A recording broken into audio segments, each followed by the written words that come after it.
I know that we just did one of these chit chats, but I've been thinking about this for the last week or so. I've been seeing tons and tons of posts in the groups about um, I've got all of this sheet music floating around. I don't know what to do with it, and all of the other usual things associated with um, with back to school.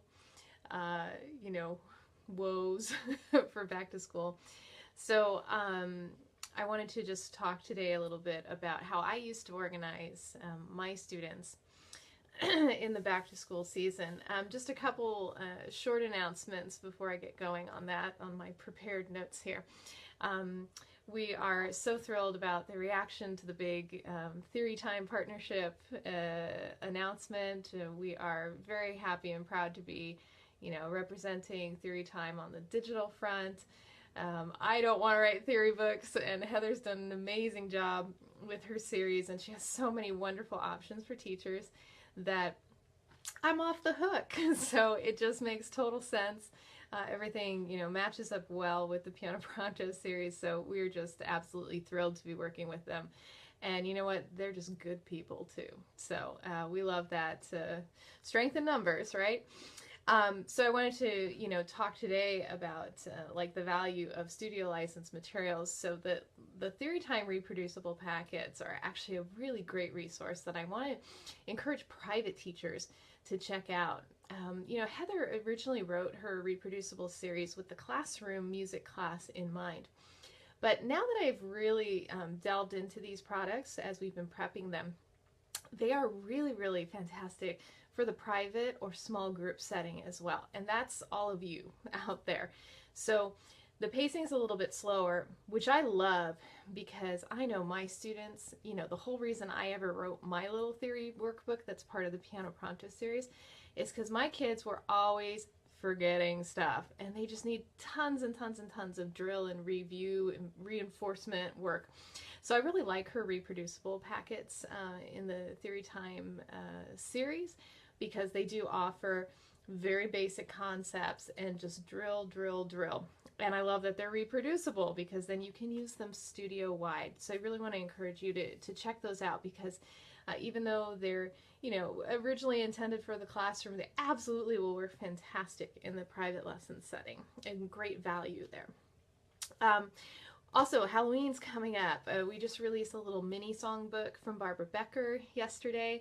And we have a couple other new things from CC, Composers Community, coming out soon because I know you're all starting to think about Halloween music already. Want to encourage you to use the Shop By menu item at the top of the Piano Pronto website. There's a great Shop By option, which is Shop By Genre. Halloween music is a genre. So if you need to quickly get to all of the Halloween music, you just hover over the Shop By menu item, go down to genre, and then all of the genres will pop out. There's things in there like Christmas music, easy lyrical music, fast and flashy, Halloween. That's how you get to those items quickly. Another exciting announcement on the, on the ever-growing options of sheet music on our site. I told Justin yesterday, you know what, we need to have them to be able to filter by key signature. So we are going to add that. So I see posts in the group about, I need something with 4 sharps or 4 flats. Okay, well, we're going to make that easier for you so that you can easily find pieces in particular key signatures, even atonal key signatures, because we have at least one of those right now. So that's something that's also coming down the pipeline. So hopefully that's exciting to a lot of you. So let's talk about back to school. I had a love-hate relationship with back to school time, as I'm sure many of you do as well. And I would just want to preface this discussion by saying that everything that I'm going to say may be not new to you. Maybe some of it is, but I'm really talking about my personal experience with my students. I also want to preface this by saying that teaching was not a hobby for me. This was not extra money that I made on the side. For many, many years, I was a single income household supporting myself in Southern California, not cheap, by teaching piano. So I really felt that for my demographic of students, in order to support myself, that these are the tips and tricks that I use to really maximize my income, which is absolutely something that you should be concerned with. Because yes, we teach for the love of it, but we also need to keep our lights on. So these are the things that I did to help myself with that. So yeah, I had a love-hate relationship with back to school time. I taught year-round out of necessity because I had to in order to keep my lights on. So I loved summertime at times because my schedule was lighter. But I hated summertime because the kids were all over the place. The schedule was changing on a weekly basis. It was just a nightmare. So I loved back to school time because it was the return to normalcy for me, for my students, for my schedule, and for my sanity. So what I want to talk about is how I sort of use the studio license customization model to really maximize my income. Long before we were all buying digital sheet music and using it with our students, especially studio license stuff, I was basically doing this in my own studio because I was writing all of the material. So I became very successful because I was able to easily customize the lesson materials for students. And I did this because I was creating all of the materials. I printed off what I needed and kept them organized in a sensible way, and gave them the music that they loved, because that's how you keep your students, is you give them engaging materials that they want to practice. And when they practice, they progress. And when they progress, they're excited because they sound better and better each week. And that's what, you know, keeps them rolling along. So with my model, what I did is I had parents purchase the hard copy books that they needed. So basically method books, theory workbooks. And then I had a $5 per student per month fee that covered their binder, basically. So what I used to do, and I know this is going to show up backwards, but basically every student had a binder, and I liked these little view binders that have the plastic sleeve compartment in the front, and then I would just make them a very simple cover sheet that had their name on it, the year, and said, yes, Daisy's piano music, because my dog is going to play piano this year. And then I would just slip that in front. And the binder is where I would keep all of that loose sheet music so that it wasn't floating around all over the place. So we'll get to the binder a little bit more in a second. So let's talk about the pre-back to school period. Always, always, always stock up at back to school sales, at Target, at Walmart, wherever you happen to shop. Buy much more than you think you need. It's all tax deductible for you. I used to stock up on things like binders, paper, those dividers for inside of binders. When I used to be uber organized and used to, divide their binders with, technique and theory, sight reading, review pieces. You can, go to the hills with this if you like. So always, always, always stock up on that kind of stuff. Spiral notebooks as well. I was never very fancy with the assignment book thing. I just, got by with the good old spiral notebook that I could write in each week, cheap and cheerful. And then if they lose it, it's not a big deal. You just replace it. Now, hopefully they don't lose it, because I also used to use the assignment books on those days when students were kind of down in the dumps and not really feeling like working. I always have this theory that they're down in the dumps because they're feeling a little bit too challenged. So the nice thing about having the assignment book easily accessible in paper form like that is that you can say, you know what, let's take a little walk down memory lane and remind ourselves where you were a year ago. You flip back, a year earlier in that assignment book, show them what they were playing a year ago, and they usually perk up because they're reminded about where they've come from, and they tend to not get so bogged down in where they're stuck right now. So I always kept the assignment books cheap and cheerful.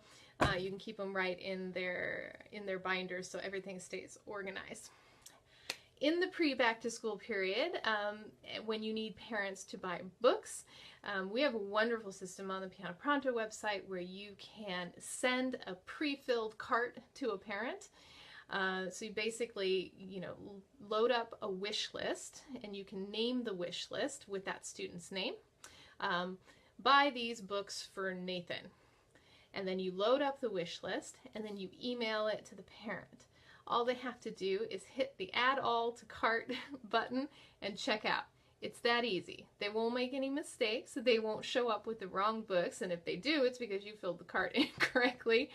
And poof, it's that easy. You save them gas, you save them trouble, save them multiple trips if a store doesn't have something available. And it's really that easy. You can do it all right from home. Okay, so for hard copy items, if you happen to be using our materials, you can do that through the wish list. Super easy. Okay, so second step in the pre-back to school period is to prep the student binders like I just showed you. So you can make cover sheets, you can make them fancier than this.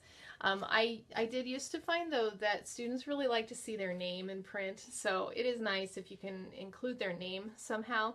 Just gives them a sense of ownership that it's not just a binder that they have with their music. Also, I used to encourage my students to, if you use reward stickers as a small incentive, it's nice that they can decorate their binder. So also if you print their cover sheet on just plain white paper, you can encourage them to color it, to design it, to make it their own. I had certain students who were always obsessed with covering their entire front, back, inside covers of their binders with their stickers because they thought it just looked really cool. So again, as always with students, just follow their lead. If they want to put stickers all over the cover of their binder, let them do it. It's not going to hurt anything, and then it doesn't crowd up their music either.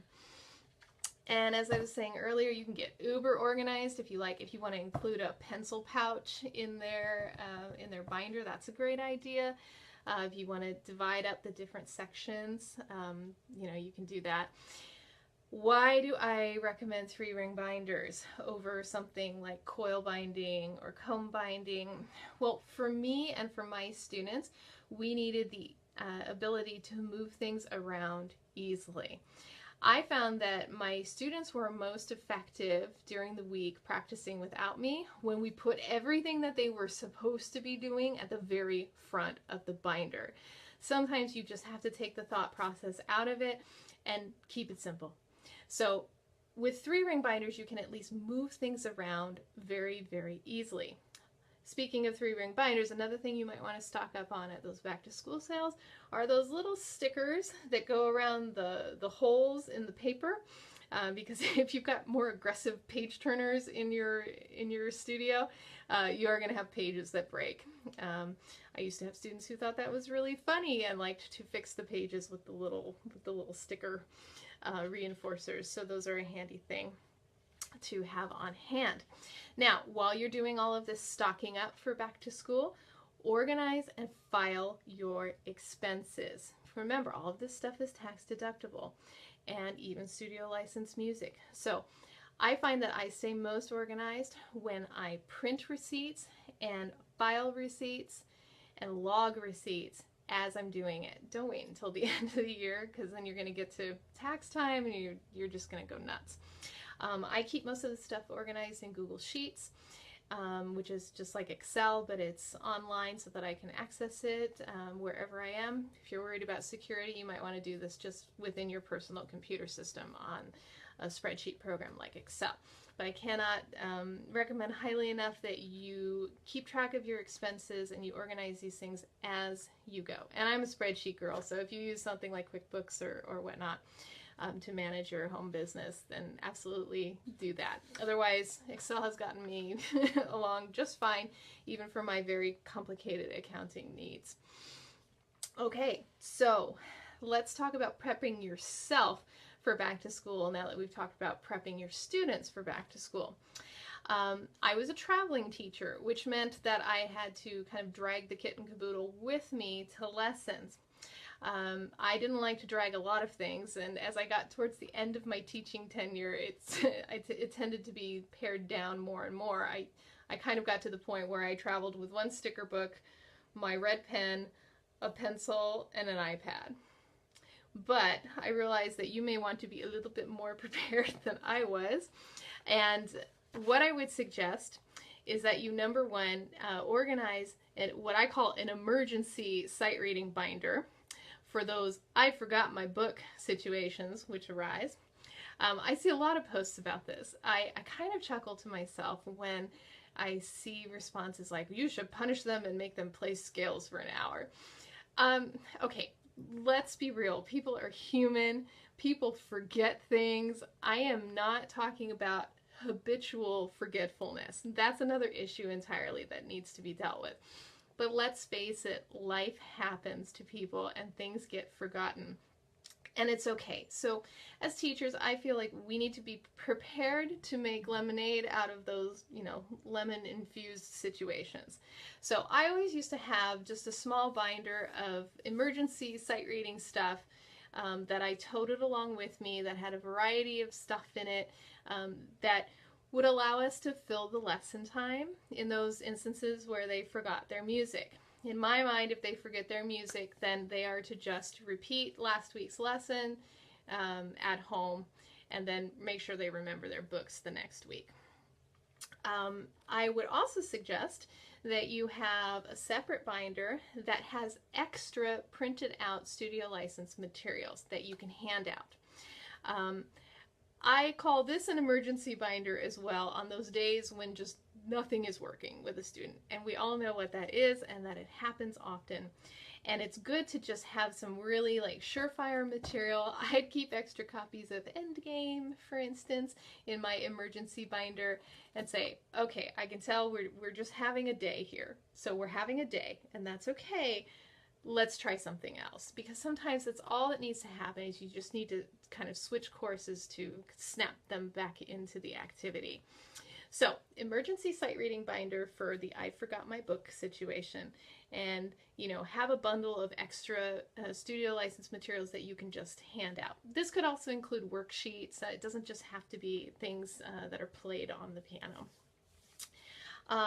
Point number 3 for organizing yourself for back to school, make sure you have all your play along tracks loaded and organized on your device so that you can find them easily. Make sure that you are familiar with any apps that you plan on using in lessons, because a lack of preparedness on your part, they'll notice and they'll get you.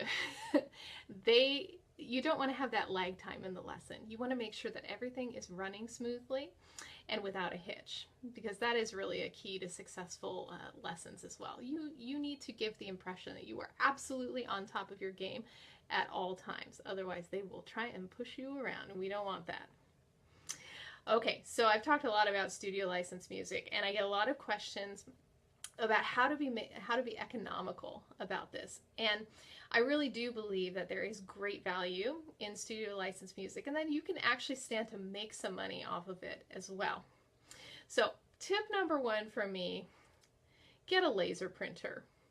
I'm going to say it again, get a laser printer. Dollar for dollar, page for page, they are the best value for printing sheet music. I have owned a number of Brother brand printers throughout my career. I can say in a 20-year career, I only ran through 2 Brother laser printers. I worked them into the ground. This even includes the early years of my publishing business when I used to print books as they were ordered. These things are workhorses. They are also very, very economical. There's a Brother laser printer model that's, I think, 99 bucks. Again, tax deductible office equipment available on Amazon. That's wonderful. That works great. Couple tips on the laser printer front. Make sure it's wireless. That way, if you do teach out of your house, if you want to print something and you happen to be in the other room with a student, you can do it wirelessly into the printer location. Really important, you want to make sure that it does automatic duplexing. Okay, this is going to save you money. Automatic duplexing means that it's going to pull and print the paper on 2 sides automatically. If it doesn't say automatic duplexing, you get into this situation where you have to print one side of the document and then flip the paper over, put it back in the tray, and let it print the back side. Okay, I always screw this up too. It's too complicated. I need it to do automatic. I have done the math on this a number of times, and with duplex printing and a Brother laser printer, you can get, you know, your sheet music printed for about a penny a page, which is a total steal. Tip number 2 with printing, stop printing the covers. I hear about, oh, using a lot of ink. I know. I wouldn't print the covers either. I will be completely honest with you.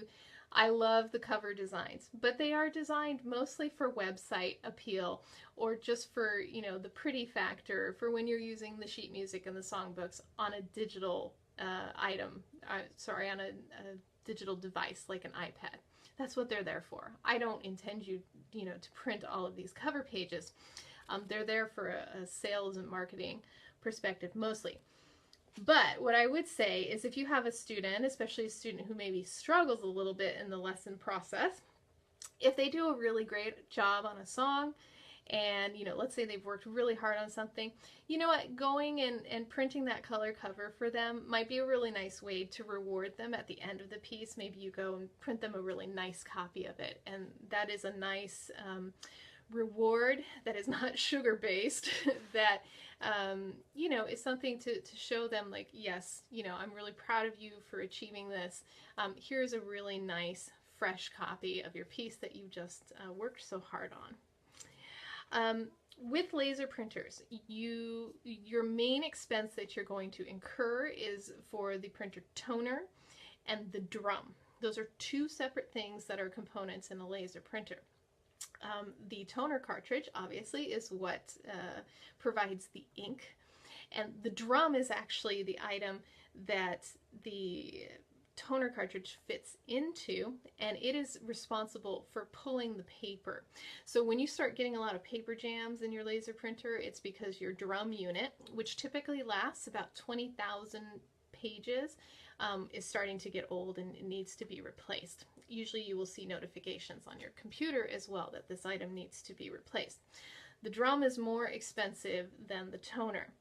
Now, for my Brother printers, I've actually successfully found aftermarket toner cartridges and drums that work very well and cost about 1/3 of the price of the brand name drums and toner cartridges. I will say this though, you need to read reviews very, very carefully. I've had toner cartridges that aren't so great. Lower quality cartridges will leave little dropped ink particles on the page. It gets really messy. If your hand happens to brush over the paper, you've got ink smeared, it's kind of a mess. But you absolutely can find high quality aftermarket toner cartridges and drums that stand to save you a lot of money. Now, even if you decide to totally go brand name, it's still most economical using a laser printer to print your sheet music. Maybe not a penny a page, but it's maybe 2 or 3 cents a page, which is still very, very economical. So speaking of printing, for items like the composition book that I offer that are lots and lots of pages, I know lots of you like to use your MTNA discount at Office Max, Office Depot, or whoever's still in business, I can't remember. They have all gotten really tough about copyright restrictions. I get emails probably on a weekly basis now, sometimes directly from office stores asking me to sign copyright releases. This is a major pain in the petunia for me. I understand and I respect why they're doing this, but I am finding that they are really clamping down on this with people bringing in like PDF files for printing. They do not want to get in the hot water of violating somebody else's copyrights, namely mine, which is great, but it's also a pain for you. That's why, you know, for me as a pragmatic person, I would just want to do this printing at home. I've got a busy life. I don't need to be running to the office store to print things. If it's that huge of a difference, you know, with the discount, then yes, maybe it's worth the trouble.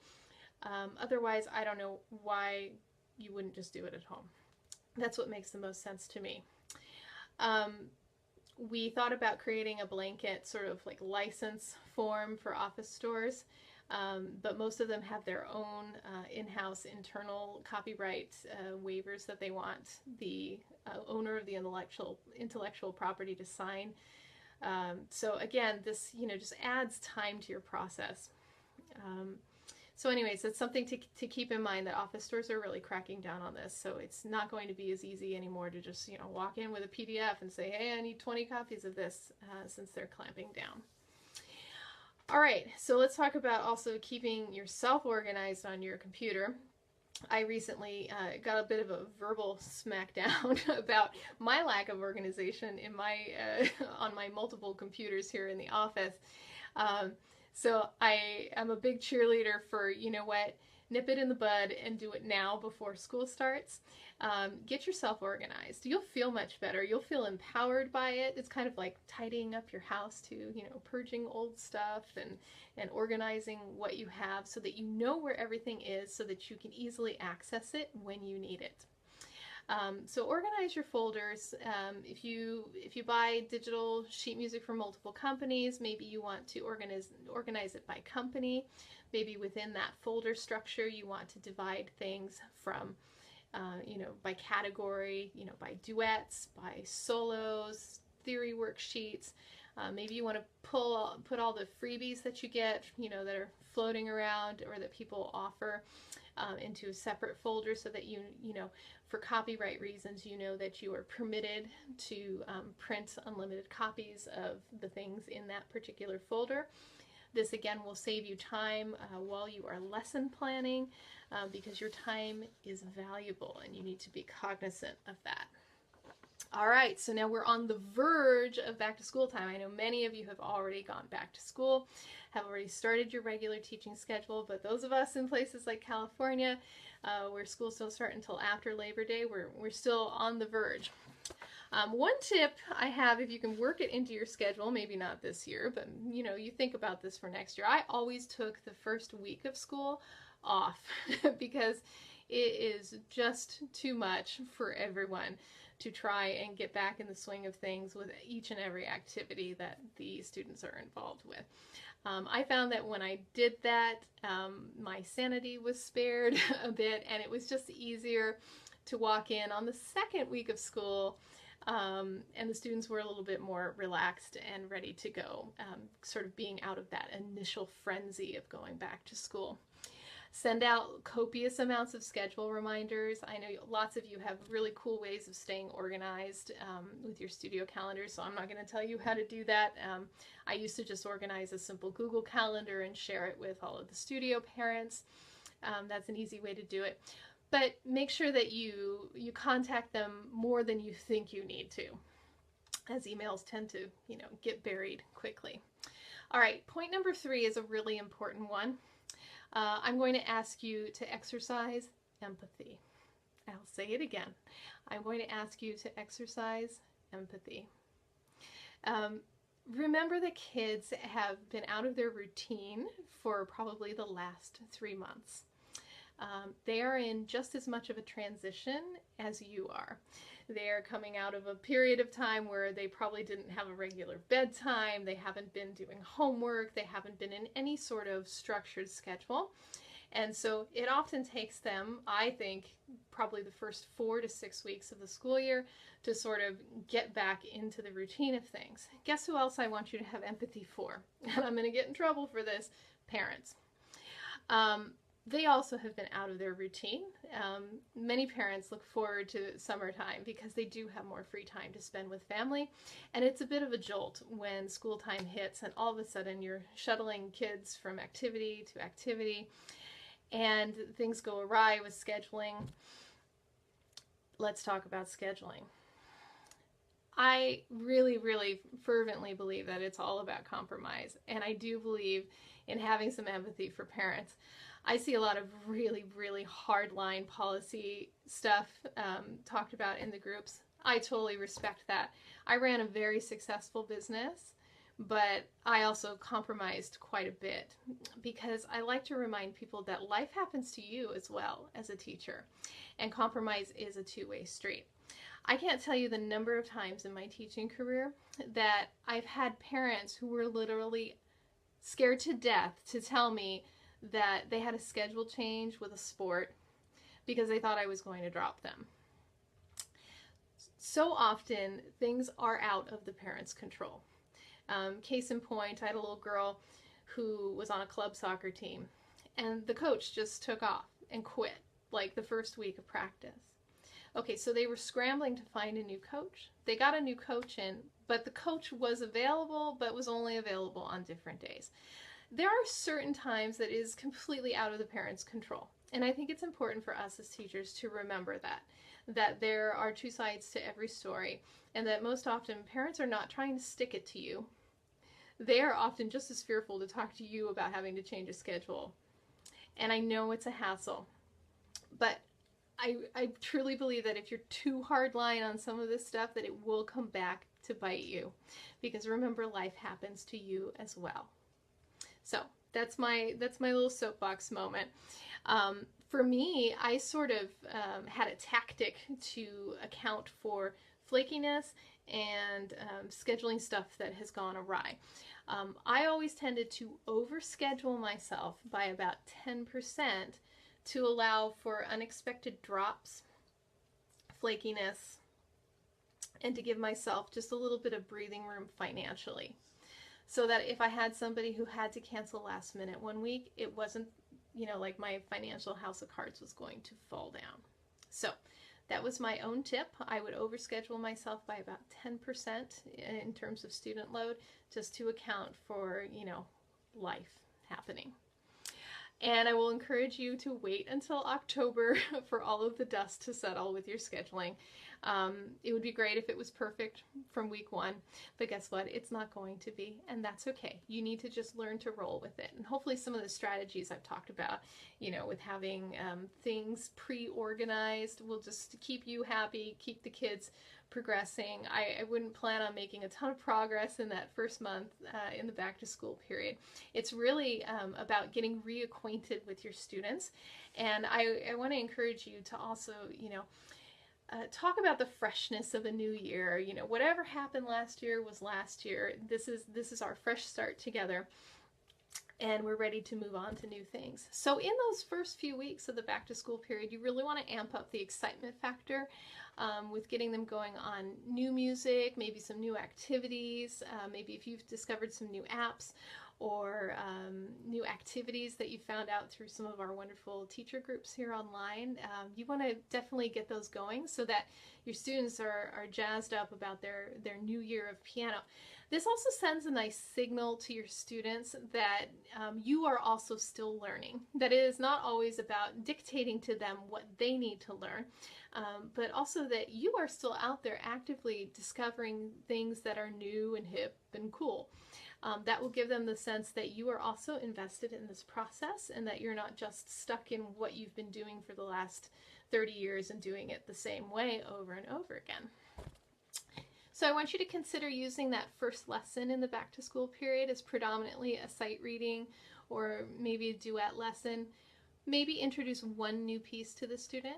The idea is to excite them but not overwhelm them. For your teenagers, I have a couple different suggestions. For teens, I didn't tend to have music planned out for the first session beyond maybe a sight reading piece for them. With teens, I really think it's important that you forge that bond with them. If this is a new student for you, I would encourage you to have your teens exchange their information with you in terms of their phone number or maybe their email address. So that, and of course ask their parents, but make sure that it's okay that you can text them or email them in terms of scheduling. Case in point, my last 5 years of teaching or so, I actually had a parent who made her teenage daughter call me with the initial lesson inquiry, which was fantastic. I was floored that a teenager was calling me, and she said, I'm really interested in taking the piano, and she asked me questions about my rates and whatnot, and I thought, wow, what a wonderful learning lesson. Because I know when I got into college and adulthood, that was one of the things that scared me to death, was like having to call people on the phone and ask about things. So from that point forward, and especially since everyone's attached to their phones all the time, I always made sure and talked to the parents first, but made sure that the teens were okay with communicating directly with me. I think it's a way to strengthen the relationship as well. It also gives them an increased sense of responsibility around the lesson process. So aside from, sort of getting the business stuff in order with the teenagers, I always used to assign them sort of a music expedition. For that first week of lessons, I would encourage them to seek out some music that they'd like to play, so that it wasn't always about me dictating what they needed to play. So our new tonal category on the website will be very, very useful in that way. So let's say you've got a new teenager and you say, okay, I want you to go on the Piano Pronto website or look through Composers Community and find yourself a piece that has at least 3 or 4 sharps or 3 or 4 flats, and find something you like, and let's get going. All right, and then the final but probably the most important tip. I saw a question last week that I thought was very interesting, and I've seen it before. A teacher asked, how do you tell students how to practice at home?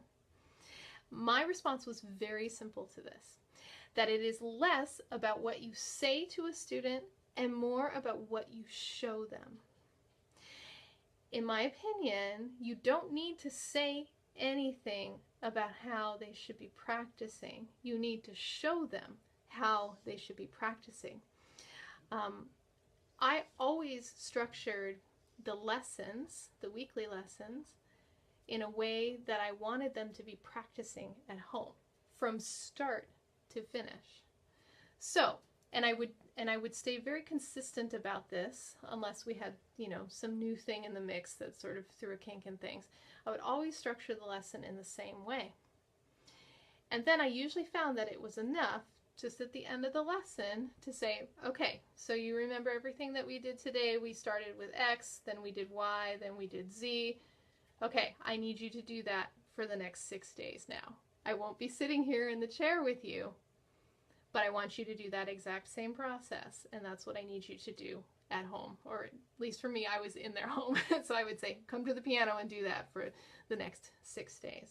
Okay, so I really feel strongly that it's important to structure the lesson how you want them to be practicing. Because even if they only do, let's say 50% of it, at least they're probably being more effective than if your lesson structure is kind of haphazard and all over the place. Okay, so that is my tip on how to show students how to practice instead of how to tell them how to practice. I used to find that much more effective. Okay, so I have now gotten through my notes and I've seen lots of stuff flying by, but I don't know if I can go back and scroll through any of it. So let's see, I'm just looking at the most recent comments. Let's see what we got here. Okay, so if anyone wants to offer up any other great tips they may have, you can go ahead and type them in. Unfortunately, I don't think I can scroll back very far. Let me see if I can.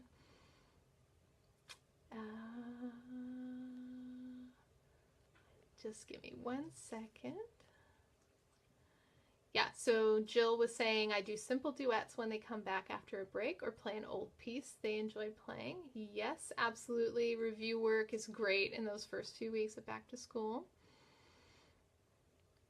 All right. Yes, my students all have to schedule 6 lessons in the summer months so they aren't rusty with their skills. Oh man, I would have jumped off the roof if I didn't teach through the summer and had to deal with the kids after 3 months off. As much as I didn't like teaching in the summer, it was an absolute necessity, not only from a financial standpoint, but also I don't think I could have dealt with the backsliding that would have happened over the summer. Empathy, yes, I think it's a big thing. I don't know if I agree that piano tends to be the lowest priority. Here's my opinion about this. I don't think it's that piano is the lowest priority.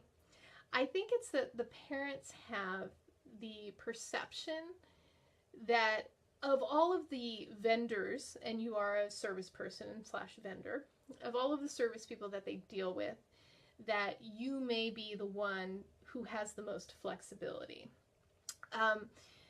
For us, since a lot of us teach out of our home or even travel to homes, I think there is the perception that, because we're not renting a field or we are not, confined to a certain very specific time point at a location, that we may have more flexibility. Now, I realize that this is not necessarily the truth, but I do think that it is the perception of parents. Maybe you are just so nice and approachable too that they feel most comfortable asking you for a switch. I am not trying to get parents off the hook here, but I do feel that sometimes I see things that are just so hardline that I feel like teachers are talking themselves right out of good business. That you need to be flexible. All right. Yes, Laura makes a good point. She says, I include parents in any messages I send to teens to keep them in the loop and add a form of protection. Yes, I agree with that entirely. I haven't been teaching for a few years now, so yes, I probably should have been doing that as well. Good point. I think the show, not tell, is so great. Maybe that could be another Facebook Live session with more in-depth ideas. I will just say this about the show, not tell. When I wrote my method book series, I wrote it with the intention of this is how I would want a student to go through how to go through the process of learning a new song. So basically a concept, then you practice the concept, then you do some very rudimentary music analysis, then you prep yourself for the piece, hence the Pronto prep sections, and then you play the piece. So we have that very sort of ritualized process for learning, which is what I really wanted to ingrain in students so that they know what to do when you're not there the other 6 days of the week. All right, let me just scroll up a little bit more. Yes, Valerie mentioned multiple school districts and scheduling. Yeah, I had the same issues. My kids who were in private schools had completely different schedules than the public school kids. It was always a game of Jenga, scheduling Jenga in August, trying to figure out where to fit everyone. At least in California, the public schools always had an early out day, and because I taught in a couple different districts, the early out day usually fell on different days, so I would always make sure to utilize the front half of my schedule, those early times, on the early out days. Also, kindergartners are usually out half day, so I would always put them at the front of my schedule. I would always schedule my flakes and my teenagers. Sometimes they were one and the same. I would always schedule them at the end of my day. That way, if there was a cancellation, I could easily say, okay, great, I'm going to go home and have a glass of wine then. That's okay. And you know what? We'll double your lesson next week. And that's how I used to take care of the makeup lesson situation. And sometimes if I was super irritated, if they canceled on me like super last minute, I would offer half a lesson makeup. So let's say they only had a half an hour lesson. I'd say, okay, we'll do 45 minutes next week at the end of my day, and then you're covered. And then it was never a big deal. Again, that was my personal compromise, and I was willing to make that. Go home early one week, work a little later the next week. Okay. Yes, so I see lots of people saying that they don't teach the first week of school. You're all a lot smarter than I was. It took me a while to figure that out. Michelle said that I had issues with printing the Pronto lesson books. My printer was only doing single-sided. I went to Office Depot. I had no problem with them printing. Okay, great, good. I think it's probably going to be on a store-by-store basis that they're really cracking down on the copyright stuff. Laura says it's her big goal to get organized before Labor Day. Good for you. It will make you feel more centered and peaceful. Absolutely, if you don't have things flying around all over the place. Becky would say, you know, get rid of all the paper altogether, and you'll be very centered and balanced. I don't know. I still love paper, so shoot me. Okay, Kristen is saying she organizes by company, then categories, then books, then title. All right, that's fantastic. Sounds like you are super organized.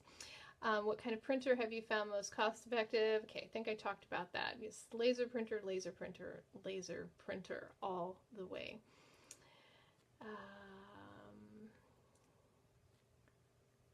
Okay.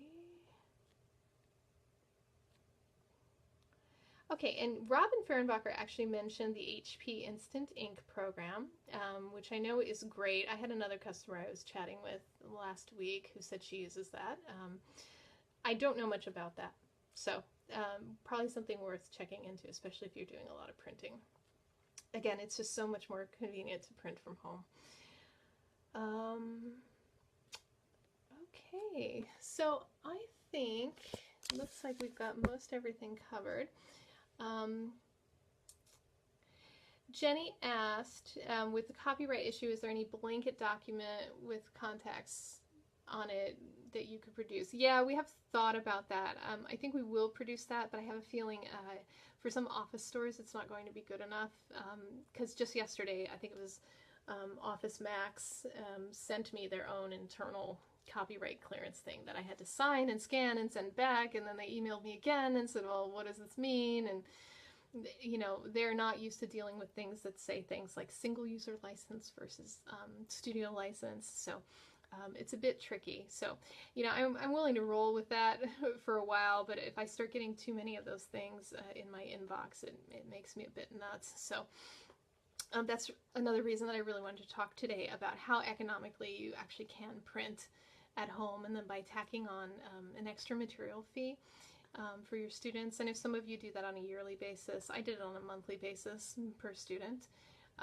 You know, it was simple, and the parents never gave a second thought to it. They knew that, you know, their child had a binder full of music, and they knew that that's what that money was going towards.